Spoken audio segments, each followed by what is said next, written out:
আমানু ইযা নুদিয়া লিস-সালাত মিন ইয়াউমিল জুমআ, অর্থাৎ শুক্রবারে যখন নামাজের জন্য আযান দেওয়া হয়, ফাসআউ ইলা যিকরিল্লাহ। জুমার নামাজের সাথে এসবের কি সম্পর্ক? জুমার নামাজের সময় মহানবী সাল্লাল্লাহু আলাইহি সাল্লাম মানুষকে কোরআনের আয়াত পাঠ করে শোনান। জুমার নামাজ হলো সেই সময় যখন আপনাদের পুনর্জাগরিত হওয়ার কথা। জুমার খুতবা আল্লাহর একটি অসাধারণ বিধান, যা হলো এই উম্মতের সাপ্তাহিক সম্মেলন। এটা একটা সাপ্তাহিক সম্মেলন। যখন আপনাদের কোনো বিশেষ অনুষ্ঠান থাকে, বক্তা আসবে, কিন্তু সবাইকে কি অনুষ্ঠানে দেখা যায়? অনেক মানুষই আসে, কিন্তু সবাই তো আসে না। কিন্তু একটা ব্যাপার সবসময় ঘটে, তা কোনো বিখ্যাত বক্তাই হোক অথবা ততটা বিখ্যাত বক্তা না হোক, কিংবা কোনো বক্তা না থাকলেও, কোনো ইমাম না থাকলেও সবাইকে কি জুমার নামাজে পাওয়া যায়? এটা একটা ঐশ্বরিক বিধান। এটার জন্য কোনো লিফলেট বিতরণ করতে হয় না, এটার জন্য ফেসবুকে কোনো ইভেন্ট পেজ খুলতে হয় না, কাউকে কোনো ইমেইল পাঠাতে হয় না। এটা একটা কার্যক্রম যেটা আল্লাহ সুবহানাহু ওয়া তাআলা নিজ থেকে ঠিক করে দিয়েছেন, যেন আমরা মহানবী সাল্লাল্লাহু আলাইহি সাল্লামের পদ্ধতিকে হারিয়ে না ফেলি। শুক্রবারে যখনই জুমার নামাজের আযান দেয়া হয়, তখন দ্রুত আল্লাহকে স্মরণ করতে যাও। ফাসাউ ইলা যিকরিল্লাহ, আল্লাহকে স্মরণ করতে দ্রুত যাও। এই বিধানের মাধ্যমে এই পদ্ধতিকে বাস্তবায়ন করা হয়েছে। এখান থেকেই এই সূত্রপাত। এ কারণেই আমাদের বাস্তব অবস্থায় আমি বলবো, জুমার খুতবা হলো সবচেয়ে বড় আমানা। এটা হলো সবচেয়ে বড় সম্পদ, যেটা সব মসজিদেরই আছে। জুমার খুতবা এত শক্তিশালী, এত মর্মস্পর্শী হওয়া উচিত, যে ব্যক্তি ইসলামের কোনো কিছুই জানে না সেও যেন এটা শুনে কেঁপে ওঠে। জুমার খুতবা এতটা উদ্দীপনাপূর্ণ এবং এত ভালো হওয়া উচিত যে কেউ ভীষণ পরিশ্রান্ত হলেও হাই তুলবে না। এটা একটা আমানা, সব মসজিদকে ভরসা করে এই দায়িত্ব দেয়া হয়েছে। আমাদের উচিত মানুষের কাছে আল্লাহর আয়াত পৌঁছে দেয়া। মানুষের কাছে আল্লাহর আয়াত পৌঁছানোর সবচেয়ে ভালো সুযোগ হলো শুক্রবারের নামাজ। শুক্রবারের নামাজে এটাই দায়িত্ব, ফাসআউ ইলা যিকরিল্লাহ। আমাদেরকে বলা হয়েছে আল্লাহকে স্মরণ করতে দ্রুত যাও। কেনা বেচা বন্ধ করো। ওয়াজারুল বাই যালিকুম খায়রুল লাকুম ইন কুনতুম তা'লামুন। কিন্তু আজকাল কি ঘটে? আমাদের সময় ঘটা অন্যতম বিপর্যয়কারী একটি ঘটনা। বেশিরভাগ মানুষ জুমার নামাজে খুতবা শুরু হওয়ার আগে নাকি পরে এসে হাজির হয়। পরে আসে, বেশিরভাগ মানুষই পরে আসে। সিংহভাগ মানুষ আসে যখন একামত শুরু হয়ে যায়। সুতরাং তারা কি আল্লাহকে স্মরণ করতে পারে? না, কারণ যেহেতু তারা আরবি বুঝে না, তাই নামাজে কি পাঠ করা হচ্ছে তা তারা বুঝে না।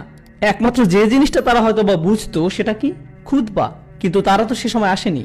তাই আমাদের এখন আগে আসার ব্যাপারে খুতবা দেয়া দরকার, যেন আমরা এই প্রথাকে পুনরুজ্জীবিত করতে পারি। আমাদেরকে এটা শুরু করতে হবে। যদি তাদের আসতে 5 মিনিট দেরি হয়, তবে খুতবাও 5 মিনিট অতিরিক্ত বলতে হবে। খুবই দৃঢ়ভাবে বলতে হবে যে কেন আমাদের খুতবার আগে আসা দরকার এবং এটা আল্লাহর কাছে কতটা গুরুত্বপূর্ণ।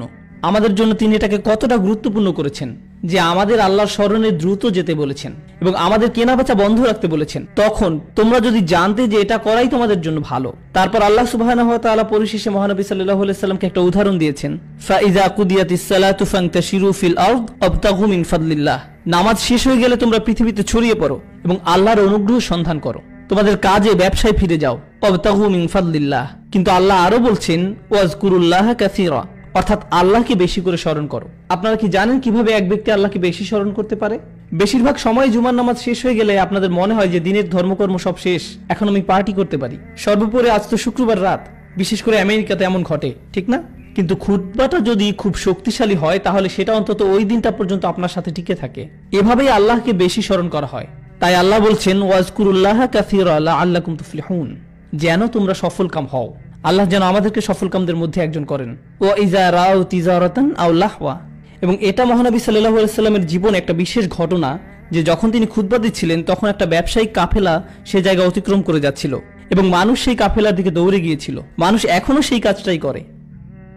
তারা নামাজের সালাম দেয় এবং সালাম শেষ হওয়া মাত্র তারা খুঁজতে থাকে যে তাদের জুতাটা আসলে কোথায় আছে। তারা তাড়াহুড়া করে, দৌড়াও, খুব দ্রুত এখান থেকে বের হতে হবে। আমরা নিজেদের মধ্যে এই আচরণ গড়ে তুলেছি। তারা ব্যবসার দিকে তাড়াহুড়া করে যায়, ওয়াতারাকুকা কাইমা, তারা ওই দিকে দৌড়ে গেল এবং আপনাকে দাঁড়ানো অবস্থায় রেখে। কুল মা ইনদাল্লাহি খায়র, তাদেরকে বলুন আল্লাহর কাছে যা আছে তা তুলনামূলকভাবে ভালো। আল্লাহর কাছে কি আছে? এমনকি আল্লাহ এটা বলেন নাই যে মহানবী সাল্লাল্লাহু আলাইহি সাল্লামের কাছে যা আছে তা তুলনামূলকভাবে ভালো। তিনি বলেছেন আল্লাহর কাছে যা আছে তা তুলনামূলকভাবে ভালো। এবং আল্লাহর কাছে আছে ওয়াল্লাহু ইনদাহু হুসনুল মাআব, আল্লাহর কাছে আছে পুরস্কার, জান্নাত। তোমরা কোন ব্যবসার চুক্তি করতে পারবে যেটা তোমাদেরকে জান্নাতে নিতে পারবে? কি করলে সেখানে যেতে পারবে? আসো তোমাদেরকে আরো ভালো কিছু দেখাই। কুল মা ইনদাল্লাহি খায়রুম মিনাল লাহওয়ি ওয়া মিনাত তিজারা, এটা যে কোনো বিনোদন, যে কোনো সিনেমা, যেটা শুরু হবে 2:45-এ আর জুমার নামাজ শেষ হবে 2:15-তে। সুতরাং আপনার কাছে আছে মাত্র 30 মিনিট সময় সিনেমা হলে যাওয়ার জন্য। এটা তার চেয়ে ভালো, যে কোনো বিনোদনের চেয়েও ভালো। অমিনাত তিজারাহ শব্দটি যে কোনো ধরনের ব্যবসায়িক কর্মকাণ্ডকে বোঝায়। ও আল্লাহু খায়রুর রাযিকিন। এবং দুশ্চিন্তা করো না, তোমাদের ব্যবসার কোনো ক্ষতি হবে না জুমার নামাজে আসার জন্য, কারণ আল্লাহ বলছেন আল্লাহ হলো প্রদানকারীদের মধ্যে সবচেয়ে ভালো। ও আল্লাহু খায়রুর রাযিকিন। মানুষ কেন জুমার নামাজ পড়ে তাড়াহুড়া করে ফিরে যাওয়ার জন্য? অনতি বিলম্বেই নামাজ ঠিকমতো শেষ না করেই, কারণ তারা ভাবে তাদের রিজিক কমে যাবে। আল্লাহ এখানে বলছেন আসো, আল্লাহ আরো ভালো প্রদানকারী, আল্লাহ সবচেয়ে ভালো প্রদানকারী। সুবহানাল্লাহ। তাই পরিশেষে আমরা বলতে পারি, আর আমি প্রতিজ্ঞা করছি এটা বলার পরেই আমি শেষ করে দেব, এবং এই অংশে একটা আয়াত, লাআল্লাকুম তুফলিহুন, অর্থাৎ আল্লাহকে বেশি করে স্মরণ করো যেন তোমরা সফলকাম হও। আমি মহানবী সাল্লাল্লাহু আলাইহি সাল্লামের একটা হাদিস বলতে চাই, যেটাও এই একই শব্দ দিয়ে শেষ হয়। মহানবী সাল্লাল্লাহু আলাইহি সাল্লাম আমাদের বলছেন, ইয়া আহলাল কুরআন লা তাতাওয়াসসাদুল কুরআন, হে কোরআনের সম্প্রদায়, কোরআনকে হালকা ভাবে নিও না, এটাকে আরাম করার উপায় বানিয়ে ফেলো না। ওয়াতলুহু হাক্কা তিলাওয়াতিহি আনা আল-লাইলি ওয়ান-নাহার, দিন এবং রাত সব সময় কোরআন পড়ো এবং অনুসরণ করো যেভাবে পড়া এবং অনুসরণ করা তার প্রাপ্য। তারপর তিনি বলছেন, ওয়াবসুহু, একে ছড়িয়ে দাও, ওয়াতাগান্নাহু, একে সৌন্দর্যমণ্ডিত করো, ওয়াতাদাব্বারু ফীহি, গভীরভাবে একে নিয়ে চিন্তা করো, ইন্নাকুম তুফলিহুন, যেন তোমরা সফলকাম হতে পারো। হাদিসটা শুরু হয়েছে হে কোরআনের সম্প্রদায় বলে, ইয়া আহলাল কুরআন বলে। এটা বলা হয়নি যে ইয়া আইয়ুহাল্লাযীনা আমানু, ইয়া মা'আশারাল মুসলিমিন। না না না না না, ইয়া আহলাল কুরআন, হে কোরআনের সম্প্রদায়। আল্লাহর নবী আমাদেরকে কোরআনের সম্প্রদায় বলে সম্বোধন করছেন। এইভাবেই আমাদের সংজ্ঞায়িত হওয়া উচিত। এটা বলেই আজকের মতো আমি শেষ করছি। সুবহানাকাল্লাহুম্মা ওয়া বিহামদিক ওয়া আশহাদু আল্লা ইলাহা ইল্লা আনতা আস্তাগফিরুকা ওয়া আতুবু ইলাইক। ওয়া আসসালামু আলাইকুম ওয়া রাহমাতুল্লাহি ওয়া বারাকাতুহু। আমার মনে হয় না প্রশ্নের উত্তর দেওয়ার মতো কোনো যোগ্যতা আমার আছে, কিন্তু আপনাদের যদি কোনো প্রশ্ন থেকে থাকে আর আমি যদি উত্তর দিতে পারি তাহলে আমি উত্তর দেব। Yes, go ahead.